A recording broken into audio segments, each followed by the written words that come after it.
People are seeing the stock price go down. They're like, I want to pull my money out of the bank. And what happened is too many people wanted to pull their money out of the bank at the same time. Okay. And so then that causes a bank collapse. Because the bank is like, well, we don't have enough money to give everybody their money back right now. And so the Federal Reserve had to step in and say, all right, we're going to close the bank down because we can't let this continue to go. Because if you let it continue to happen, then that could have caused a catastrophic impact into other banks as well and stuff like that.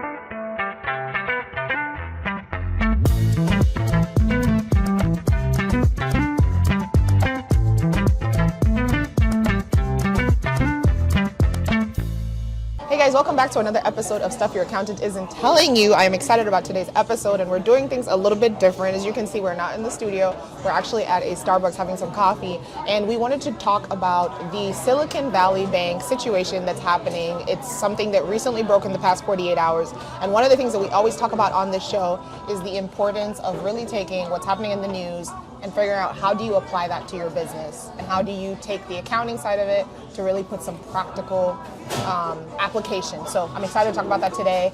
So Terrell, you've kind of been reading on this. People have been tagging you in comments or in the news articles on what's going on with Silicon Valley Bank over the last 48 hours. What's your initial take on just this whole situation? Like, I'm eager to get your thoughts and kind of how this applies to the business owner. Yeah, I mean, I think the first thing is it wasn't something that I expected. I didn't even have it on my radar until several people started tagging me on social media about like, hey, you know, this news, some people are asking like, hey, what does this mean? What's going on? Or like, hey, some of our customers are calling us and asking us because they're concerned about this. Yeah. And so I started looking into it, and I'm just like, wow, this has much bigger implications than people recognize. Because I think some people think about it, oh, it's, you know, Silicon Valley Bank.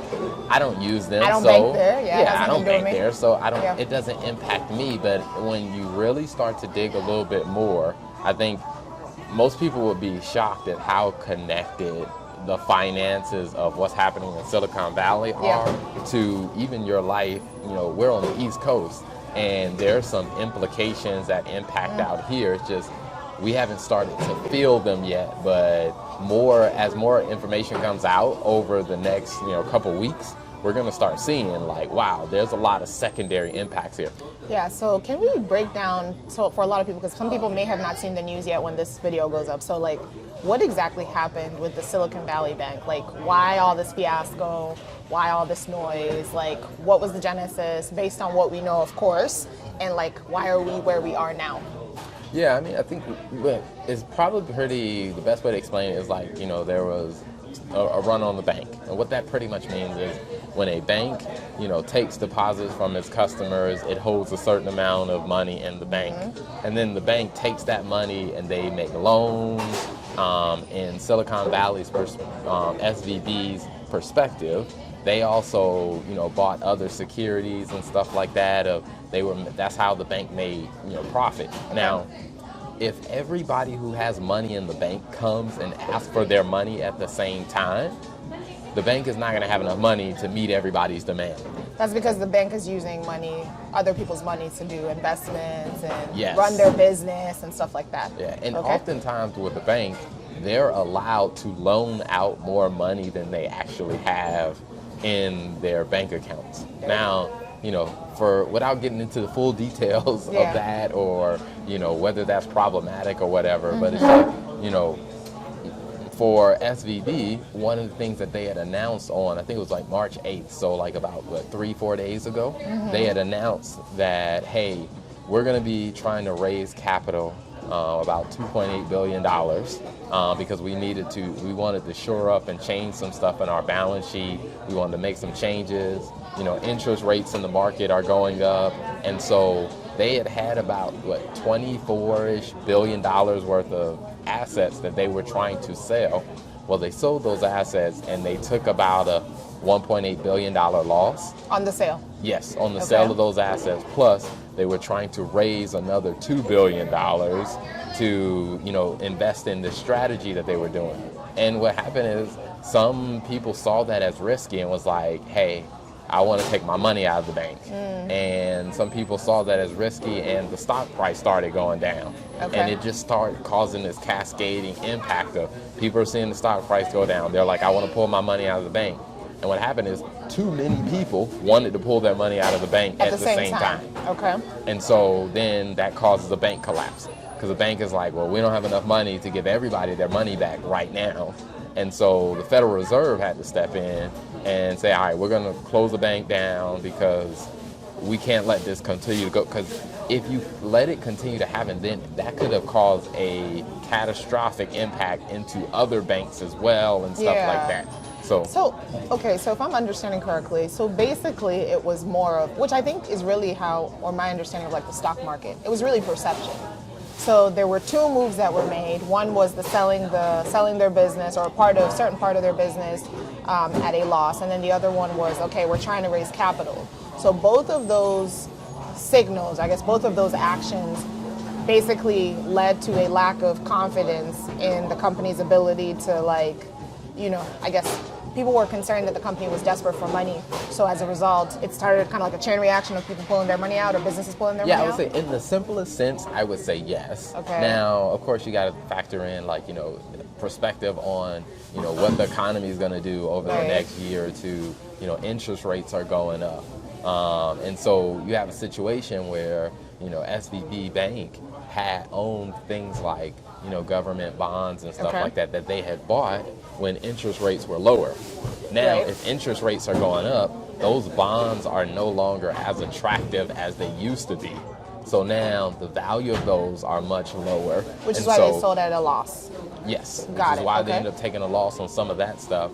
And so when people are viewing this, and like I said, I don't think that anyone did anything maliciously wrong. It's just when people are viewing this, they're like, I just don't have enough confidence based on all the stuff that's going on.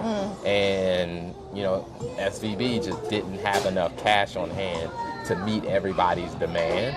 And so you run into a situation like this. All right. So they took their money. So people started pulling their money out. The Federal Reserve stepped in and was like, okay, we're taking over. What does we're taking over mean? So, like, what happens now? I mean, what they do is they close the bank and just say, okay, all right, we need to figure out a strategy for this, because once a bank runs out of cash, if they're, you know, FDIC insured, that means the Federal Reserve will guarantee up to $250,000 per account. Okay. That is FDIC insured. Okay. So the Federal Reserve steps in because they're like, well, if you are out of cash, that means we as the Federal Reserve need to step in to give people $250,000 of their money. And that's why the Federal Reserve steps in, because they're like, okay, all right, you aren't going to be able to solve this on your own. We got to step in. And so the Federal Reserve steps in, and now they're trying to figure out strategies, because there are a lot of businesses that had more than $250,000 in the bank. Okay, so I'm curious to talk about that. So the Federal Reserve stepped in, locked things up. The people that didn't have an opportunity to pull their money out. I think this is kind of where I guess I want to talk more about, like, with the business side of things, because people are like, all right, like, okay, why should I care? Like, for personally for us, like you said, we live on the East Coast. It's not really relevant to us, or so we think. But can we kind of walk through maybe like some of the trickle effects? Like, okay, so if a bank, like some of the business owners, for example, that have their money sitting in Silicon Valley Bank, now there's like it's shut down. What are like some of the impacts like you foresee of, like, okay, now that this has happened, how does that impact like business owners, period, that may not be there, or that are in Silicon Valley and then kind of outside? Yeah, so I mean, when you think about it this way is, you know, let's say if you're a small business, you have money in a bank. Okay. And let's say if you have, you know, $300,000 in that bank, you need access to that money to actually run your business. Well, if that bank starts to collapse, then you can't get access to your bank. How are you going to operate your business if you can't get access to your money? I guess especially if you have all of your money in that bank account. Yes. Okay, so like for example, with the people that are banking, like, because I think I saw something where like Roku, for example, they put out an announcement a couple of days, like yesterday, and they said they have like 25 or 20-something% of their money. And so, before we jump into the details of their numbers, to give people some context, what I would say is, let's say if a business has $100 million of cash in the bank. The FDIC only insures up to $250,000. That means you have $99,750 that you cannot get access to. Yeah. Now, if you look in the case for Roku had about $400 million in that bank account. I think it was like actually close to 5, but yeah. So there's a lot of money that they can't get access to. And so the Federal Reserve is trying to figure out a plan of like, Roku didn't do anything wrong, so how are we gonna make Roku whole? Now the good thing for Roku is they have other banks that they have money in, so they're not completely bankrupt. But I mean, it's not a good day when you walk in and say, hey, we don't have access to $400 million to run a business. Right. And so then when does the $250K kick in? So like that insurance, because I think I saw some news that like the Federal Reserve plans to make that money available to business owners on Monday. So that $250 is like a payout. I guess they'll get $250,000 of whatever money they have. I guess up to $250,000 of whatever money they have in their bank account. Yeah, so the Federal Reserve will, people can go and withdraw $250,000 out, move it to a different bank, or what the Federal Reserve may do is just, establish a relationship with another bank to take that on. And so now your bank account moves to a different bank. Because Silicon Valley Bank just doesn't exist anymore. Oh, so like at this point they're not coming back. I guess it will be pretty. It'll have to be a very interesting strategy for them to come back, because I mean at this point, it's the reason why I always tell people is like cash is king. Yeah. Like similar to chess, when your cash is down, the game is over. So for SVB, when all these people came back and said, hey, we want our cash out of the bank, they have no more money. Like if all these people, so they have no more money to operate, which is the definition of bankruptcy. Right. So for SVB, unless there's some interesting strategy that plays or they get cash infusion from some other place, they don't really have cash to operate. Wow, okay. Because any cash that they have belongs to the people who haven't been able to pull their money out. And let's say, for example, if someone says, oh, I'm going to put, $500 million into SVB, some other, depositor or customer is going to be like, well, give me my portion of that 500. I want to take it and go somewhere else. Yeah, so I'm actually curious, and maybe this is something that I'm interested to to spend some time on another episode. So like from a balance sheet standpoint, are you familiar with like how banks, like on the balance sheet, like all this money that technically doesn't belong to them? Yeah. Whether like it's customers, like for example, if we put like $100 million in SVB, like that's not their money, that's our money. Yeah. So how do they account for that? If you look at the balance sheet in the liability section, it'll say, money held of depositors or some type of trust account. Like it's gonna sit on the balance sheet as a liability. Okay. Because they have to show that yes, we have all this cash, but not all of it belongs to us.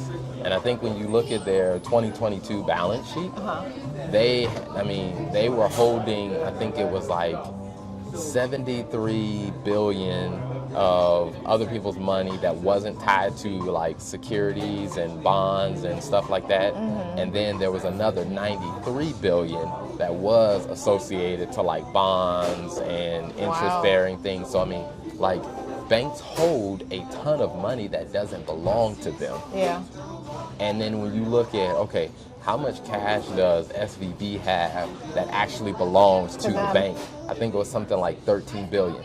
Wow. So they didn't majority really of their money.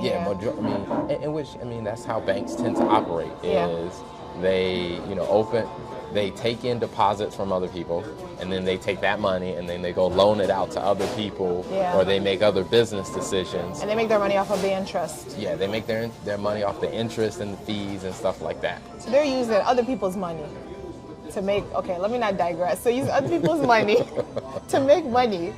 Okay, all right, okay, fair, all right. I'm interested. I want to jump into was there anything else you want to say on that? Because I kind of want to jump into the trickle effect for people that are like, all right, how does this have anything to do with me as a business owner? Like, why should I care? Like, how does this impact me? Like, can you just walk through like a scenario, like even if we use Roku as an example, like how would that operate? Because a lot of the bank's customers were, you know, tech companies or pharmaceutical companies. I saw some articles. So how would that like impact some like business owners like us, or even like individuals? Like what would that look like? Yeah, so I mean, I think the first thing that I would say you think about is, you know, is Silicon Valley Bank. They have a ton of employees. If they have no money to operate, they have no money to fund their depositors, they probably have no money to operate and make their payroll. Right. So you think about all of those employees are now jobless, basically. They have a job, they just not getting paid, or they may not have access to get paid. What are you going to do? There's no money. That is true. What transactions are you going to process as a teller? Like, you have no job. Unfortunately. That may be very true. That may be very true. So, I mean, if you think about that, all the people who work at SVB, they're impacted. And then now when you think about, you know, SVB's customers, like all the people who had more than 200, you know, 50,000. Like, you know, let's say, for example, if you're a small business and you have $500,000 in that bank, you know, you now do not have access to half of your money. And so if that money was used to pay your employees, it was used to buy your supplies, it was used to buy the materials that you need, it was used to pay for the different things that you need to run your business, you now don't have access to all of your money. So now that changes the way you run your business. Because now you're scrambling to figure out, what am I going to do to keep my lights on because I can't get my money. Yeah, that's tough. Dang, that's tough. So so then the impact then, I guess from an individual standpoint, for SVB, the employees of the company, and then the employees of the company, of the businesses that were invested or that had their money in SVB. So like, what about maybe the indirect impact? So like if I'm a business owner and I didn't have my money in SVB, like what is a potential way that this could possibly impact me? Yeah, I mean, that becomes also another interesting, you know, one, is because let's say, you know, if you're a marketing company. And let's say you're a marketing company, you don't have any customers that bank with SVB. But let's say you're a marketing company, you provide marketing services to, let's say, a local business. Well, some of that local business's customers have their money in SVB. So if let's say your local business, if they can't collect money from their customers, that means they may not be able to pay your marketing firm, to where you didn't have a direct relationship with SVB, but your customers may have an indirect relationship, meaning if they can't get paid, that means you can't get paid. That's true. So it starts like this. It could start this domino effect, which is why it is a very, very big deal. Yeah, no, that's a really good point. And one thing I was actually thinking through as well is like, even in the Silicon Valley area, if a lot of the employees are residences of that area, and now they are no longer getting paid, that reduces, I mean, just from an economic standpoint, right? If they're spending less, they're going to be spending less money, which is going to have an impact on businesses in that area. So it's definitely, I think, a lot bigger than a lot of people realize. Because initially, like, you see the news and you're like, okay, it's in Silicon Valley. But then it starts to kind of, you realize like the ripple effect, like you just walked through, of like the employees of Silicon Valley, the customers that those businesses serve. So definitely a lot to take into account. What other things, if I'm a business owner, like how do I kind of approach this from maybe like a lessons learned, or like what can business owners like take away from this? I want to talk about maybe like the accounting side of it, and then the next part would be just like in doing banking period and doing business. Like how do you approach the situation? I mean, I think from an accounting standpoint, I mean, just from a finance standpoint period, I think every bank should do what I would call a treasury assessment. And with that treasury assessment, what you're doing is you're looking at, okay, how much money do you have in your bank accounts? What percentage of that money is insured if something happens?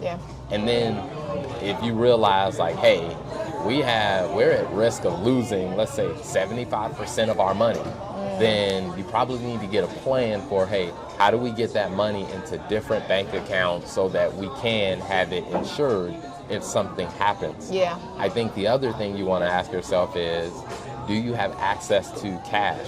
Because let's say even for those businesses that maybe they had a line of credit with SVB Bank, they were depending on that line of credit to help, cushion them through tough times. Yeah. Well, if SVB Bank doesn't exist anymore, now they got to go find another bank that will give them a line of credit. Or let's say, so different That's things tough, like yeah. that you want to make sure, like, do we have access to get cash from different places? Where is that? And then I think the last one is, you really do want to assess, like, how much, if something happened, how much cash do we need to actually operate our business? And do we have that much cash available? Because, again, fortunate for Roku, like I said, they had over $400 million in this bank. Now, they had other bank accounts as well. Yeah. So they're not completely bankrupt, but they just lost access to like 26% of their cash. Yeah, and as you're talking, I think another area I was thinking about is also on the personal side, like what you just mentioned.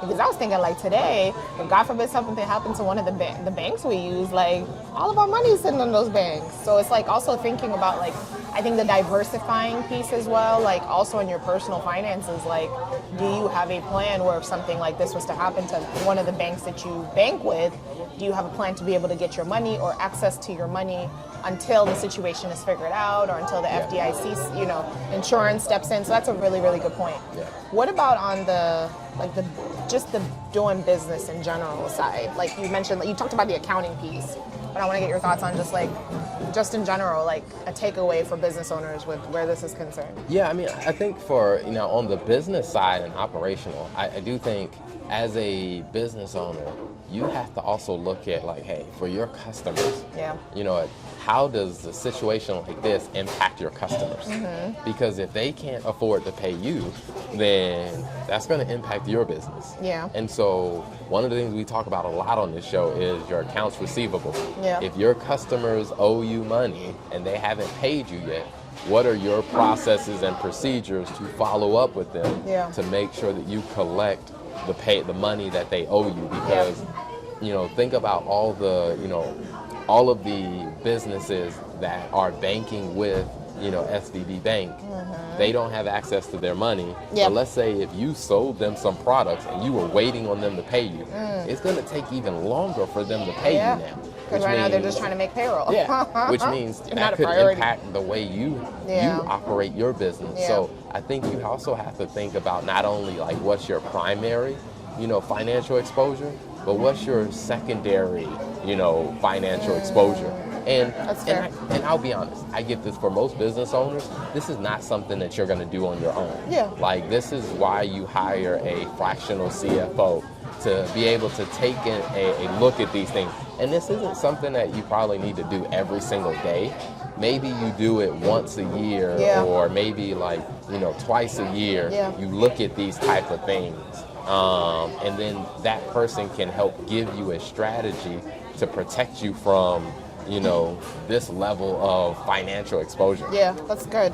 No, I think that's a really good perspective because, I think most people are like, well, this would never happen to me. But I mean, this happened in 48 hours? Yes.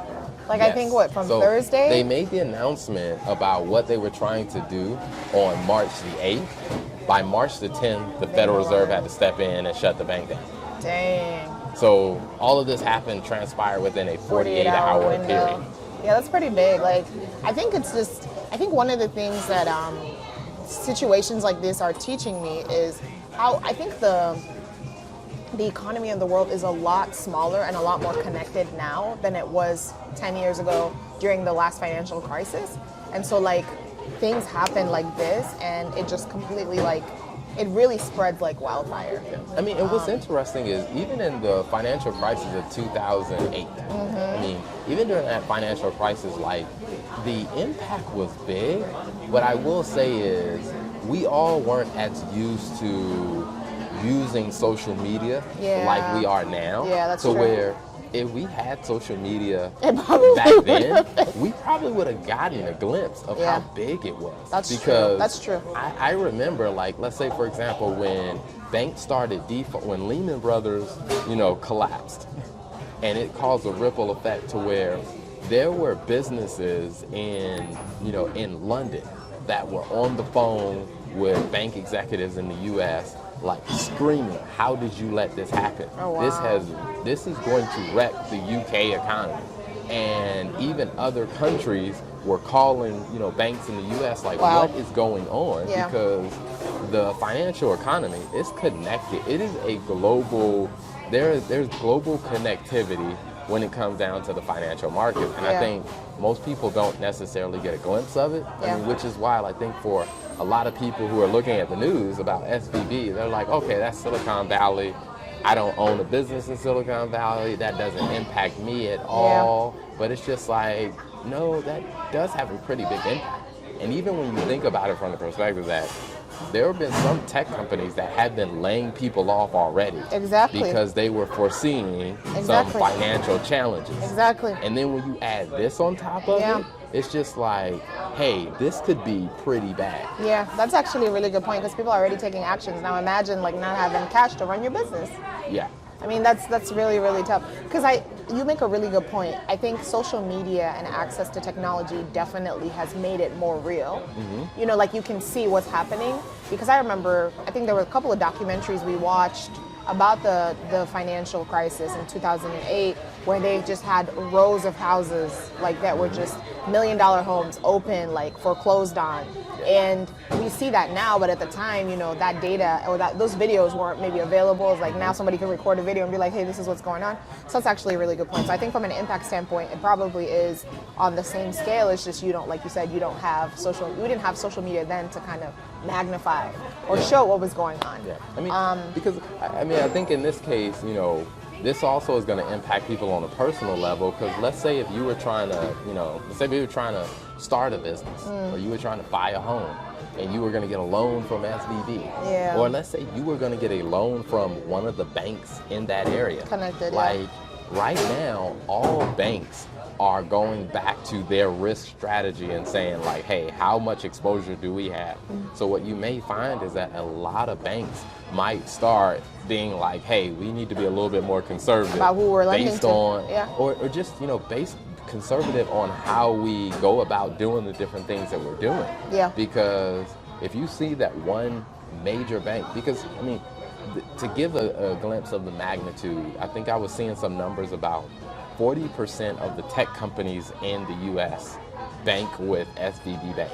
Oh, wow. So, if you think about that, like a lot of the technology companies that you are familiar with could be impacted by this. That's another thing, though, like you said. So, like, if you use any, like for business owners, if you use any technology that is based in Silicon Valley that banks with SVB, that's also another impact. Yeah. Because if you can't pay your employees payroll, like who's coming to work? Yep. Who's gonna keep the systems running? Like, so that's actually a really good point. Mm-hmm. That it's a lot bigger than I think people really know and give credit for. Yeah, and I will say, just to summarize it, I do think is we have to understand is like when it comes down to operating a business, you need access to cash to make the decisions that you're going to do, whether it's to pay payroll, Yeah. or let's say if you're building a new factory, or let's say you're trying to launch a new product, Yeah. or let's say you're trying to add a new feature to your existing products. You need cash to pay the vendors, pay the employees, all of that stuff. And the thing is, if you don't have access to cash, then it stops your ability to operate your business as you should. Yeah. Now you got to start making decisions you didn't plan for, and which could have a cascading effect. Unfortunately, some people may end up losing their job, or some people may end up losing their income for a little bit of time, or that businesses may have to decide like, hey, we can't release that new version of the cell phone that we were working on, or we can't release that new version of the software. Or what some companies may find out is their customers may be coming back to them and saying, hey, based on what happened with the bank over here, we're going to have to cancel our contract. Yeah. Because we don't have access to the cash to be able to pay you. So we're going to have to cancel our contract, which means your sales are going to go down. And I think when people start really feeling the cascading impacts, I think some people will be very alarmed. And which I will say is, it's not going to be a very easy road to kind of navigate. It will be a bit tough. So I think people have to get very smart about how they're handling their money as we navigate these next few months, and to be honest, probably the next year.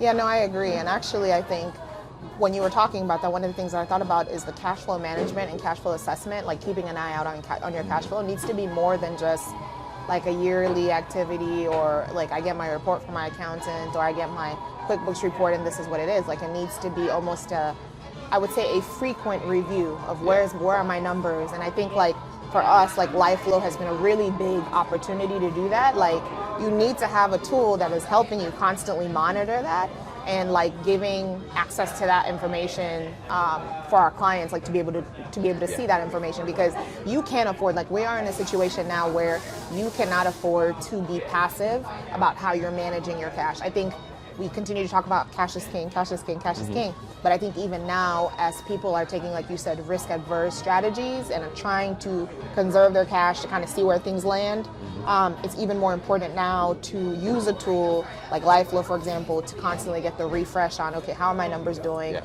What's coming in? What's going out? Because you really can't take a passive approach right now. Yeah, I mean, and that's a really good point, because I had a call last week with another accounting firm, and they were like, they were trying to figure out a solution to where they can build like these dashboards that they, make for their clients to help their clients keep an eye on those critical financial metrics. And one of the conversations we were having was like, he was trying to figure out how to automate it, and that's where I was telling him about how we use Liveflow to do that. Like, we use Liveflow, it automates that reporting, so every single month, every single week, Liveflow is automatically refreshing, pulling the data out of the accounting system and giving them those metrics. So from week to week, month to month, they can see those clear metrics, and they can see how the business is performing. And because, like I said, for probably the next year, I mean, you really have to be very diligent about what's going on with your finances. Do we have sound financial fundamental steps in place to make sure that our business can stay healthy and that we can actually operate? And I think, unfortunately, there are a lot of businesses who probably just aren't prepared for the level of discipline that we need to have right now. Yeah, no, that's good. That's really, really good perspective. Couldn't have said it better myself. So I thank you guys for tuning into this episode. It's a little different. But yeah, just wanted to talk through that. I thought it would be good information. And until next time.